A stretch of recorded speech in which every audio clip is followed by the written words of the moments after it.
Hey everybody. So in this video I'm going to show you how to set up a model in R and how to simulate repeatedly sampling from that model to compute a probability. So suppose that you drew 10 cards from a deck with replacement and you got 7 hearts. And the replacement means that after you draw one card, you put it back in and reshuffle the deck. So that seems like it would be a little surprising to get from a fair deck of cards, but maybe it's not a fair deck. All right. Let's suppose that 2/5 of the cards in the deck are hearts. And then the thing we'd want to investigate is how likely is it to get what we got, the 7 hearts. So to investigate this, first we're going to need to add a new library in. So in addition to tidyverse and open intro, we're going to need to add in something called infer. And let's make sure we run this so that all of those are loaded. Okay, so the first thing we're going to do is we're going to create a model for a deck that has 2 out of every 5 cards hearts. So I'm going to call this R. I'm going to create a model here. And to do this, I'm going to have to use something called a tibble. And that sounds a little funny. And the reason we have to use something called a tibble is for technical reasons. But here's how you can do it. So I'm going to have this create a tibble of 5 values. So let me type that in here. And the 5 values are going to be hearts twice, and then not hearts 3 times. And I'm going to call this deck. This is going to be the name for the model. So if I do this, we see the code it gets here. And when we run this code, we get a new thing called deck. And we can take a look at it here. So we get this list of 2 hearts and 3 not hearts. OK, so this is our model for an unfair deck. And next what we're going to do is I'm going to show you how to take a single 10-card sample. So here I'm going to make a new code chunk. I'm going to call this our 10-card sample, close out the code chunk, and we want it to have it take a sample of size 10 from deck with replacement and call it sample 1. So you can see here that sample 1 is going to be created by sampling from deck with a size of 10, and replacement will be true. And we've created an object called sample 1. And in sample 1, you can see there are 10 elements, and each of them is either hearts or not hearts. And we could count by hand the number of hearts in the deck, but R could also do that for us and compute the percentage.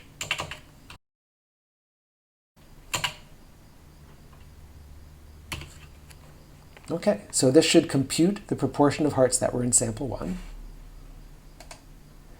And you can see that it made a new value called prop hearts of 0.4.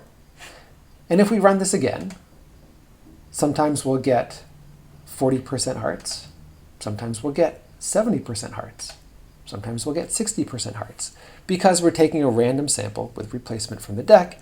And each time we would expect to not necessarily get exactly the same proportion of hearts in our sample. OK, so this is how you can simulate drawing a single sample from this model. But to make inferences, what we need to do is imagine that we took many, many samples from this population. So let's simulate doing that. I'm going to make a new code chunk and call it many samples.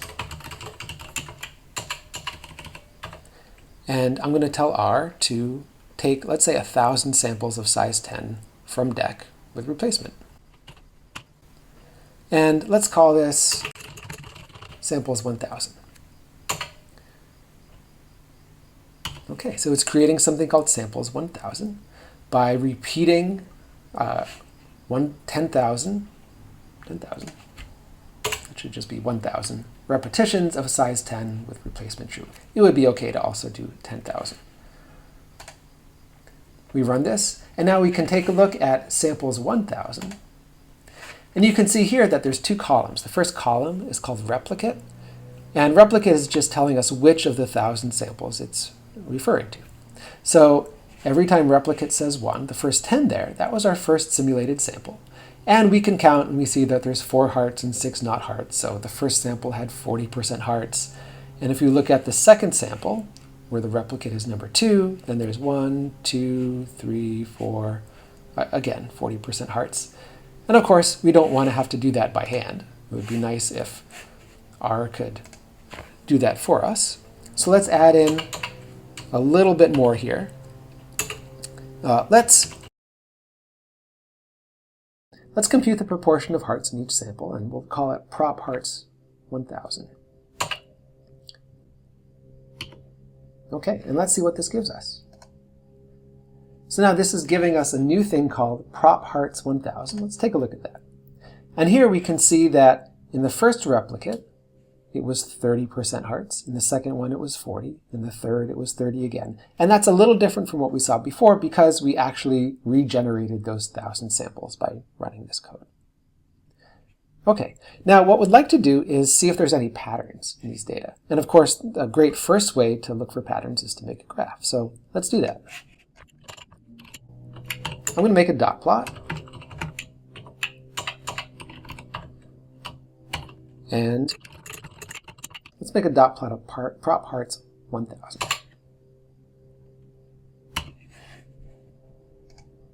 And there it is. And it's a little hard to see because we have 1,000 dots in here, but we can only see a few of them at a time.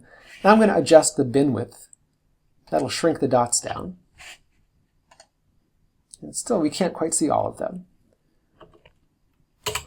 Let's see if this does it. Okay. Now we can see all of them. We could try zooming in a little bit. You can see almost all of them. There's a lot of dots there. Of course, now the dots are so small, it's hard to distinguish them from each other. So the next thing we want to do, we were interested in our observed statistic, which was 70%.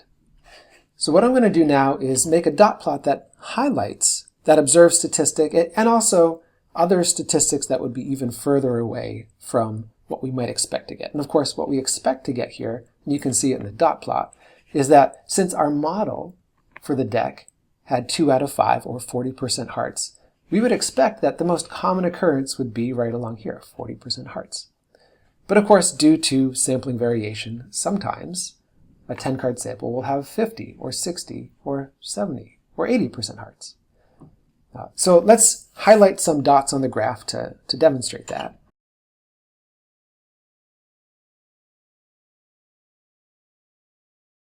All right, let's see if this works. Okay, I'm going to run this code. And now this doesn't look different from the previous one. We were supposed to have colored the dots blue and red. And the issue here is that we're zoomed out so far we can't see the inside of the dots. So I'm going to zoom in by changing the bin width. And now we can't see all the dots, but we can see that it really did shade some of them in. And the ones that shaded in were 70% or higher, that is our observed statistic, or things that were greater from our expected value of 40%. And now the last thing we might want to do is actually compute the probability of getting a statistic of 70% or higher from this unfair deck. So I'm going to compute that here.